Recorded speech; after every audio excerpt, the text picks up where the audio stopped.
All right, here is the layout. The only wall that I'm a little iffy on is the length from this inside corner to here. I currently have that wall drawn up at 140, and I know that the ceiling ends somewhere in here. But regardless, floating shelves, 4 doors, fridge. The bottom of this cabinet is 72 inches off the ground. So this wall here I have measured out at about 26, and typically these fridge legs come out 26 and a quarter, and the crown molding will add 2 3/8 to that. So the crown molding is going to die into the side right there. Not the end of the world, but the fix around that is obviously just to make this fridge leg a little bit shallower. But when we start doing that, the point of that being that deep is for this countertop to die into that fridge leg. So anyway, not the end of the world, but just a heads up. This is at 108 inches, these walls. So these upper cabinets are 49 inches tall.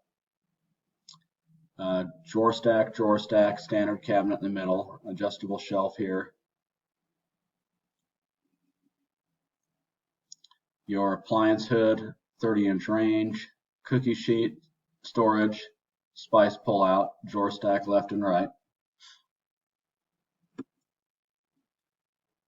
And on the island side, I did not draw the countertop, but obviously you have the 42-inch bar, your sink cabinet, which I have at about 32 inches wide. So when that sink drops in there, they typically have to cut out a little bit of that wall in to make that sink work.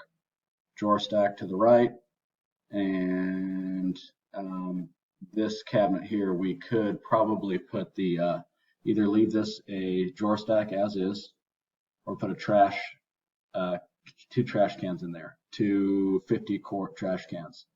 And I've got your dishwasher, I think's in the middle. There's a cabinet on the right and left. I just pushed the dishwasher to the left, so when you're standing here, the door to the dishwasher isn't behind you. But that's our layout, and you can take a look at this wall for measurements and sizes.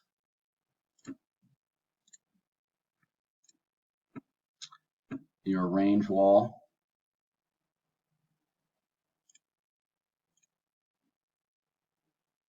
And then this is right of the sink.